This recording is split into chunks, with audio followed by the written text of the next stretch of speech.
नमस्कार विद्यार्थियों, आज हम पारिस्थितिगत अवस्थाओं से अनुकूलन के जो 3 स्तर राधा कमल मुखर्जी ने बताए हैं उन पर चर्चा करेंगे।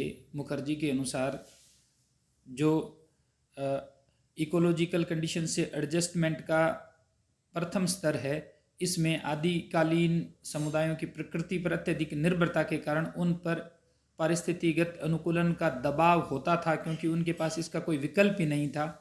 विज्ञान तर्क शक्ति का अभाव होने के कारण समस्त कार्य संयोग या अपरिचितता पर आधारित थे। यानी पारिस्थितिकीगत जो अवस्थाएं हैं उसमें जो फर्स्ट स्टेज थी वो थी जिसमें जो हमारे मानव समुदाय थे उनकी प्रकृति पर निर्भरता है वो अत्यधिक थी, और इस कारण वो जो इकोलॉजिकल कंडीशंस है उनके साथ में एडजस्टमेंट को लेकर के और बहुत ज़्यादा दबाव में उन्होंने जीवन जिया। उसके बाद में आती है सेकंड स्टेज में जो इकोलॉजी के साथ में हमारे संबंध थे उनमें तार्किकता और क्रमबद्धता की व्यवस्था शुरू होती है। संरक्षण, भोजन, आवास तथा पूजा से संबंधित पर्यावरण के साथ हमारा जो एक तार्किक और क्रमबद्ध अनुकूलन देखने को मिलता है, क्योंकि मनुष्य ने मस्तिष्क का अधिक प्रयोग करके और तार्किक ढंग से प्रकृति को समझने की जो प्रक्रिया है उसकी शुरुआत कर दी थी, उसे उन्होंने सेकंड स्टेज में रखा है। और एडजस्टमेंट का जो थर्ड स्टेज है वो आधुनिक व्यवहारिक पारिस्थितिकी विज्ञान से संबंधित है, जो कि जैविक पारिस्थितिकी के सहयोग से व्यक्ति का भविष्य में उत्तरोत्तर उन्नति की आशा के संदर्भ में देखा जा सकता है। इसमें इस बात को स्पष्ट किया गया है कि व्यक्ति प्रकृति का दास नहीं बल्कि सहयोगी है, जिसके माध्यम से वह समाज कल्याण व प्रगति के लिए कार्य कर सकता है।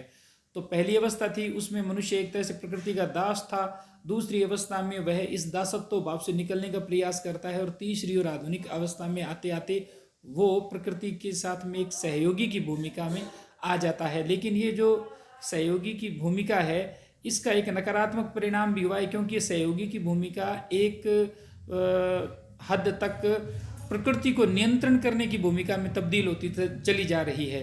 क्योंकि आधुनिक जो ज्ञान विज्ञान और औद्योगिकी की जो वृद्धि है इसने प्राकृतिक चीज़ों से छेड़छाड़ की प्रक्रिया को इतना आगे बढ़ा दिया है कि ग्लोबल वार्मिंग और क्लाइमेट चेंज जैसी जो परिस्थितियां हैं वो विकसित हो गई है।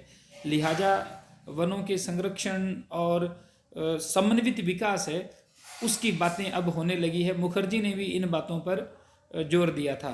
जब हम मुखर्जी की सोशल इकोलॉजी को पढ़ते हैं तो रीजनल सोशियोलॉजी पे उनके विचार है, थोड़ा उनको भी समझना महत्वपूर्ण है। मुखर्जी का जो प्रादेशिकता का समाजशास्त्र है उसका प्रारंभ उनकी पुस्तक बॉर्डरलैंड्स ऑफ इकोनॉमिक्स में उन्होंने किया था, जो उन्होंने 1924 में लिखी थी, और उसी से आगे बढ़ करके और 1926 में ये विकसित रूप के रूप में रीजनल सोशियोलॉजी में उनके रीजनल सोशियोलॉजी संबंधी विचार है वो अभिव्यक्त होते हैं। डॉक्टर मुखर्जी के अनुसार प्रादेशिक समाजशास्त्र एक ऐसा समाजशास्त्र है जो एक भौगोलिक क्षेत्र में मानव जीवन के बीच संबंधों का अध्ययन है, जिसमें एक भौगोलिक क्षेत्र के विभिन्न अंगों व विभिन्न प्रदेशों के लोगों के सामाजिक जीवन एवं व्यवहार का तुलनात्मक अध्ययन होता है।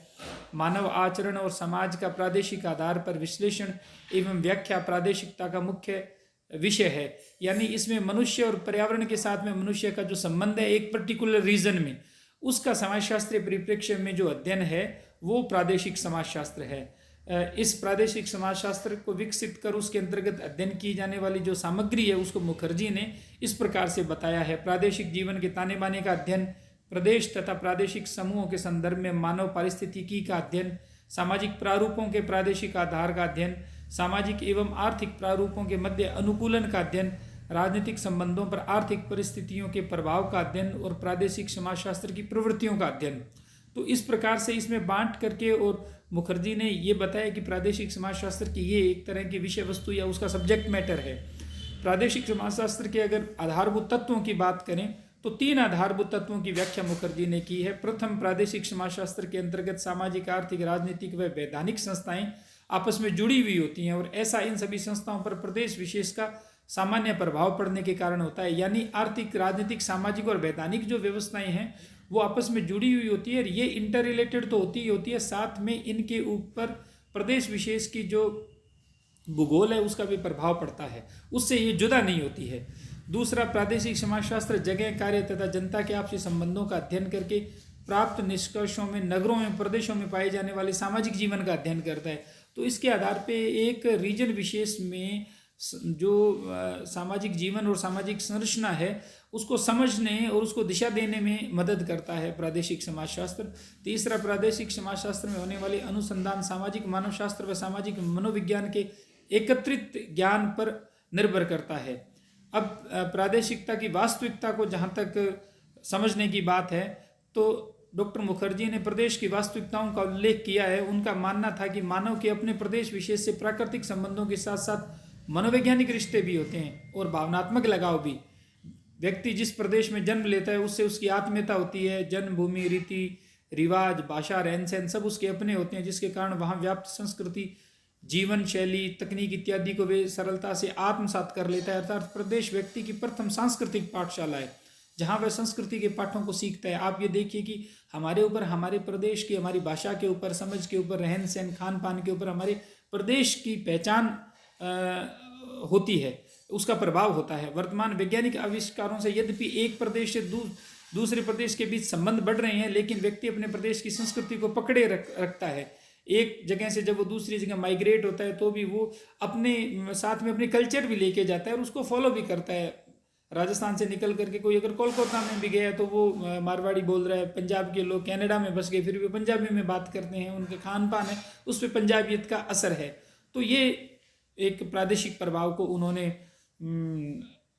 समझाने का प्रयास किया मुखर्जी ने। वो ये भी मानते थे कि क्षेत्रों में प्रदेशों को आत्मनिर्भर बनाने के लिए इनके विकास से संपूर्ण राष्ट्र लाभान्वित होगा, क्योंकि पारिस्थितिकी संतुलन के लिए विकास की योजना के समन्वय की जरूरत है, जिससे कि अधिक वृद्धि व पारिस्थितिकी संतुलन की स्थापना हो सके। तो इस प्रकार से उन्होंने प्रादेशिक समाजशास्त्र में जो अन्योन्याश्रितता है मानव समाज की, उसको समझाने का उन्होंने प्रयास किया है। अगर हम प्रादेशिक समाजशास्त्र को समझें तो ये कहा जा सकता है कि प्रादेशिक समाजशास्त्र सामाजिक विज्ञान की एक शाखा है। प्रादेशिक समाजशास्त्र एक भौगोलिक क्षेत्र में मानवीय व्यवहार व मानवीय जीवन के बीच पाए जाने वाले संबंधों का अध्ययन करता है। मानव आचरण और समाज का प्रादेशिक आधार पर विश्लेषण एवं व्याख्या प्रादेशिक समाजशास्त्र का मुख्य विषय है। प्रादेशिक समाजशास्त्र एक क्षेत्र में मौजूद परिस्थितियां मानव जीवन को प्रभावित और निर्देशित करती है। प्रादेशिक समाजशास्त्र में जीवन के ताने बाने, सामाजिक आर्थिक परिस्थितियों के मध्य अनुकूलन, राजनीतिक संबंधों पर आर्थिक परिस्थितियों का प्रभाव तथा जो प्रवृत्तियां हैं उनका अध्ययन किया जाता है। तो प्रादेशिक समाजशास्त्र के माध्यम से डॉक्टर मुखर्जी है वो जो हमारा रीजन और रीजन की जो ज्योग्राफी है उसका किस तरह से प्रभाव पड़ता है उसको उन्होंने समझाने का प्रयास किया है।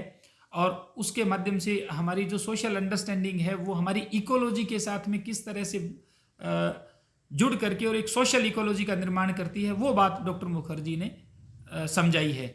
नेक्स्ट में हम जो दूसरे विचारक हैं उनके आर.सी. गुहा, उनका जो कंट्रीब्यूशन है एनवायरमेंटल सोशियोलॉजी में, उसकी स्टडी करेंगे।